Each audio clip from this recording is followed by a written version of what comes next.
Mesdames, Messieurs, bonjour et bienvenue dans ce nouveau numéro de votre émission préférée, Idée. Aujourd'hui, Idée va parler des industries culturelles.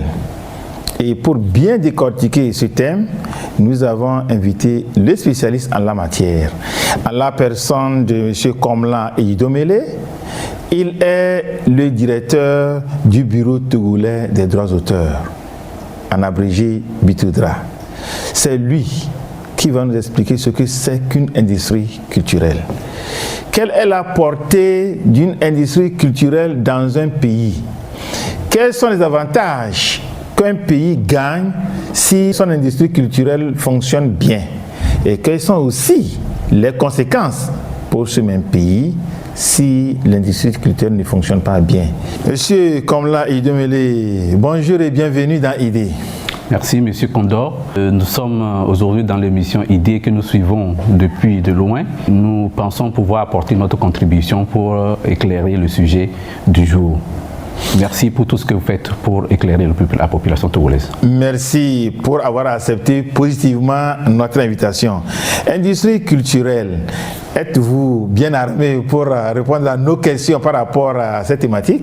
Tout à fait. L'industrie culturelle, comme vous devez l'imaginer, toutes sortes d'entreprises qui a pour objet principal les activités culturelles basées sur la production, la promotion, la distribution, la commercialisation et la diffusion des œuvres culturelles. Ce concept est né des années 1947, mais a connu un essor en 1970, où on a commencé à appliquer les techniques des industries à la production culturelle. Vous savez, avant, c'était difficile de produire une œuvre en masse.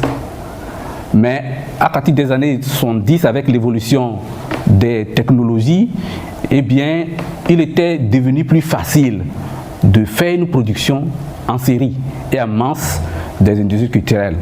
Et ces industries qui sont composées d'une part des éditions, c'est-à-dire la filière du livre, du cinéma, de la musique et des œuvres d'art visuel, ces industries ont envahit un peu notre quotidien.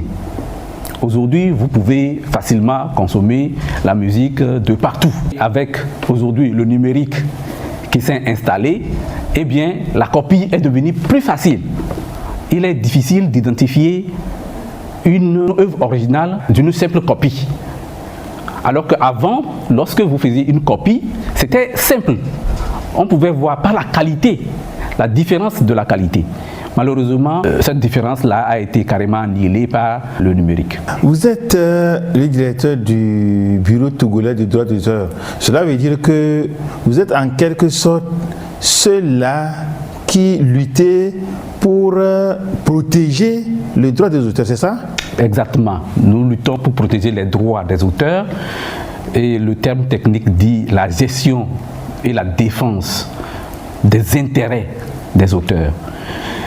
Par rapport à la gestion, les contenus culturels qui sont produits par les industries culturelles également sont protégés par le secteur de la propriété littéraire et artistique. Et la loi dit toute œuvre est protégée dès sa création. C'est-à-dire à partir du moment où vous créez l'œuvre, l'œuvre est protégée. Et donc, pour assurer la rémunération de l'artiste, l'artiste vient vers le BITODRA faire ce qu'on appelle une déclaration d'œuvre. L'artiste vient confier sa gestion, la gestion de son œuvre au Bureau togolais des droits d'auteur. Parce qu'on s'est rendu compte à un moment donné, et c'est ça qui a amené à instaurer ce mécanisme qu'on appelle le mécanisme de gestion collective.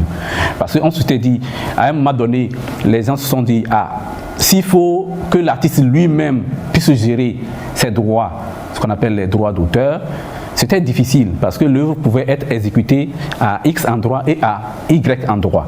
Et donc, un organe de radiodiffusion peut diffuser au même moment une œuvre pendant que l'autre aussi diffuse une œuvre. L'artiste ne peut pas aller individuellement signer des contrats avec l'ensemble des utilisateurs. Et donc, il fallait trouver un mécanisme qu'on appelle la gestion collective pour gérer ces droits en faveur et au profit de ces auteurs-là. Voilà ce qui a amené les États. Au départ, c'était une revendication des auteurs eux-mêmes, puis ensuite, les États ont instauré ou créé les bureaux de droit d'auteur. Par rapport au bureau togolais du droit d'auteur, le bureau a été créé le 10 juin 1991 par la loi portant protection du droit d'auteur, du folklore et des droits voisins. Aujourd'hui, nous sommes 30 ans jour pour jour par rapport à la création du Butodra. Il incombe à nous de voir un peu comment améliorer le système. Parce que le système, aujourd'hui, il faut dire que le système tel qu'il était dans les années 1991 n'est plus le même.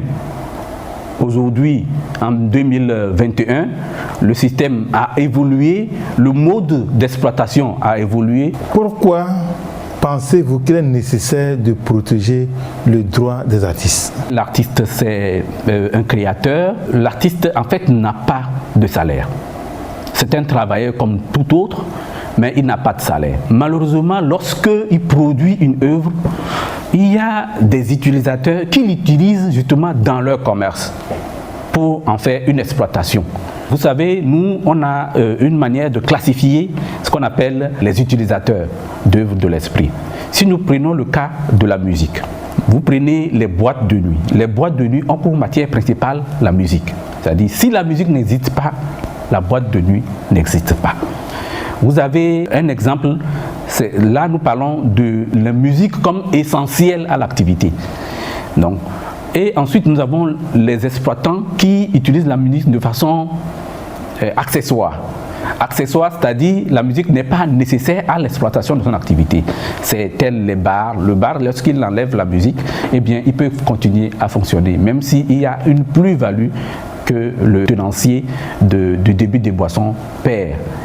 Nous avons une catégorie intermédiaire où la musique est importante. C'est les hôtels. Les hôtels, ils exploitent les œuvres de l'esprit, non seulement dans le hall, mais également dans les salles d'hébergement. Ces salles d'hébergement-là, vous voyez que la tarification est différente lorsque vous y allez et que vous devez réserver ou prendre une chambre dans un hôtel. On vous dit, la chambre, que vous avez juste votre table et votre lit, vous payez moins que celui qui a un certain nombre de conforts dans la salle d'hébergement. Et donc, ça tient compte, la tarification de ces chambres-là, tient compte également de ces paramètres. Voilà pourquoi nous pensons que l'artiste qui est resté seul, travaillé de nuit et a mis du financement parfois, parce que chez nous ici c'est les artistes eux-mêmes qui financent leur activité, qui financent leur production, qui a mis de son temps conçu et également produit son œuvre, eh bien il a droit à une part, ce qu'on appelle les redevances de droits d'auteur, que ces exploitants qui utilisent les œuvres dans leur commerce. Et même aujourd'hui, nous allons vers les entreprises, puisque ces entreprises-là aussi parfois utilisent ces œuvres-là dans le service. Et donc voilà pourquoi nous estimons que les redevances de droits d'auteur sont nécessaires. Et ensuite, pour encourager ces artistes, pour les accompagner dans leur œuvre de création. Quel est l'intérêt pour un artiste lorsque son droit est bien protégé, son droit est bien défendu au niveau de vos industries culturelles? Bon, lorsque l'artiste a ses droits bien protégés, eh bien, d'abord ça permet à l'industrie elle-même de bien fonctionner.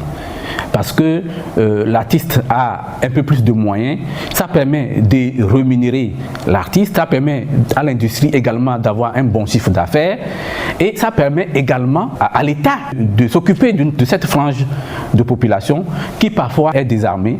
Donc aujourd'hui, tout le monde gagne. Parce que l'industrie culturelle qui a produit l'œuvre se dit parfois comment faire pour rentabiliser l'œuvre et pour tirer un petit profit aussi de cette production, et l'artiste lui-même qui a mis de son temps, de son talent pour produire cette œuvre-là a besoin également de pouvoir vivre au quotidien et pouvoir donner le meilleur de lui-même à chaque fois que de besoin. Oui, et quand vous parlez des œuvres de l'esprit, vous désignez quoi? Les œuvres de l'esprit, justement, concernent l'ensemble de ces œuvres artistiques et scientifiques. Vous savez, il y a plusieurs types de propriétés. Nous avons la propriété matérielle, c'est-à-dire la propriété sur les objets. Lorsque vous allez et que vous achetez un bic, par exemple, un stylo, le stylo vous appartient. Le stylo vous appartient. Et donc, personne ne peut subtiliser votre stylo sans votre autorisation. Personne également ne peut vous empêcher d'en jouir comme vous le voulez. Vous pouvez le détruire, c'est un droit absolu. De la même manière, lorsque un individu travaille, c'est-à-dire il sort une œuvre de lui-même, de son esprit, parce que l'œuvre, en fait, c'est la propriété immatérielle. Tout comme la propriété matérielle, nous avons la propriété immatérielle. L'immatériel, c'est que l'œuvre n'est pas tangible. Généralement, les gens pensent que quand j'achète un livre, c'est le support du livre qui est acheté. Non, vous achetez, le support, ce n'est pas l'auteur qui a fabriqué le support. C'est l'écrit. L'auteur, lui, a matérialisé son travail d'esprit sur le support matériel. Et à partir du moment où l'auteur a matérialisé ça, vous voyez que cette œuvre-là vient de son esprit. Et il y a un des auteurs français même qui a affirmé que les œuvres de l'esprit sont des œuvres sacrées. À partir du moment où c'est une propriété sacrée, à partir du moment où vous ne l'avez même pas acheté, ça vient de vous directement. Ça vient de vous directement. L'œuvre n'existait pas, vous avez dû faire un travail intellectuel pour sortir l'œuvre. Donc c'est une propriété qui est considérée comme sacrée en ce moment-là qu'on ne peut pas y toucher. De la même manière que la propriété matérielle a un droit absolu, on a un droit absolu sur la propriété matérielle. De cette même manière, nous avons un droit absolu sur la propriété matérielle. Malheureusement, les gens ne comprennent pas quand il s'agit de la propriété immatérielle. Ils pensent que c'est plus facile lorsque vous allez, il achète quelque chose qu'il dépose et que vous le suppliez, il comprend vite que vous avez pris sa chose. Mais pour lui, à partir du moment où c'est un bien, un objet culturel, eh bien, il ne voit pas comment, lorsqu'on le subtilise, on vole un travail de l'esprit d'un auteur. Aujourd'hui, vous pensez que cette lutte se passe correctement? Oui, nous pensons que nous devons travailler davantage parce que il y a un certain nombre de mécanismes qui manquent au Bureau togolais des droits d'auteur et nous allons travailler à cela parce que les autres pays sont un peu en avance sur nous par rapport à ça, notamment l'accompagnement par exemple de la police dans certains cas donnés. Je pense que par le passé, cette collaboration a eu lieu. On va travailler à ce que cela puisse se reprendre.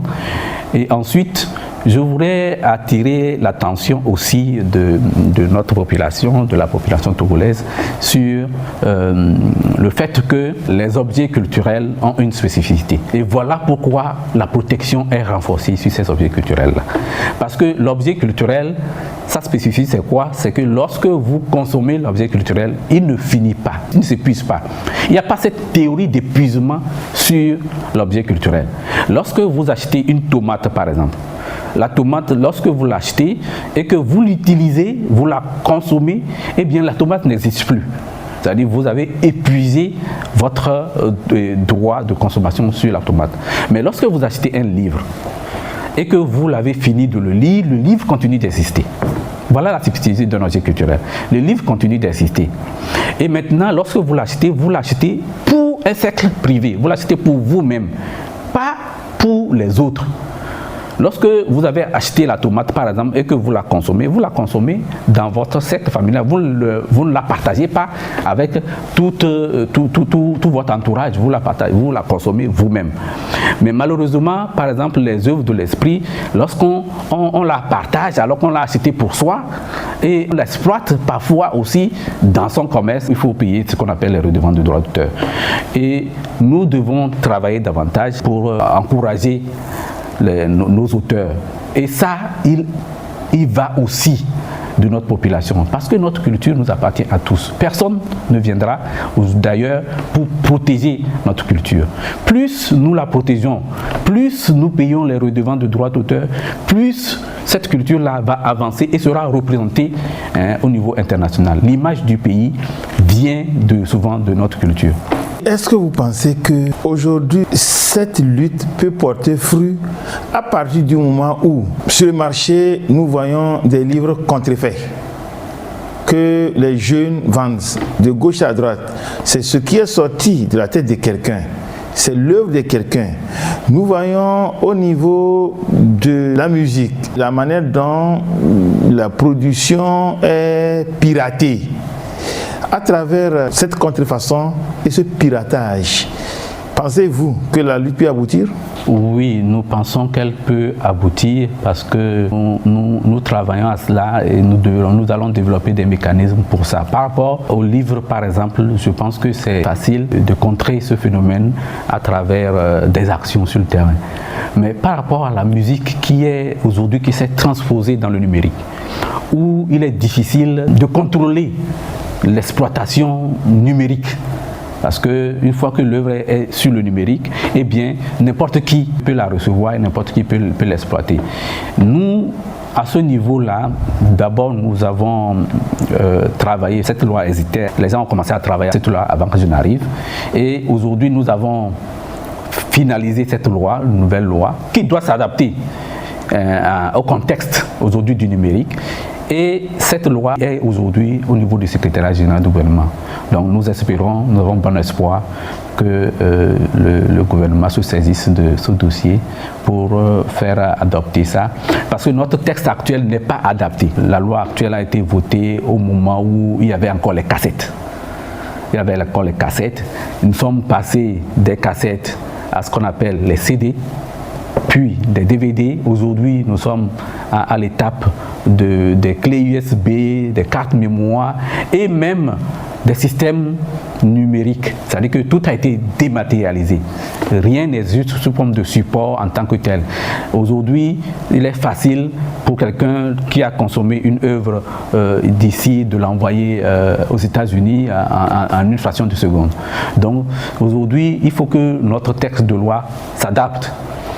Nous avons ce qu'on appelle dans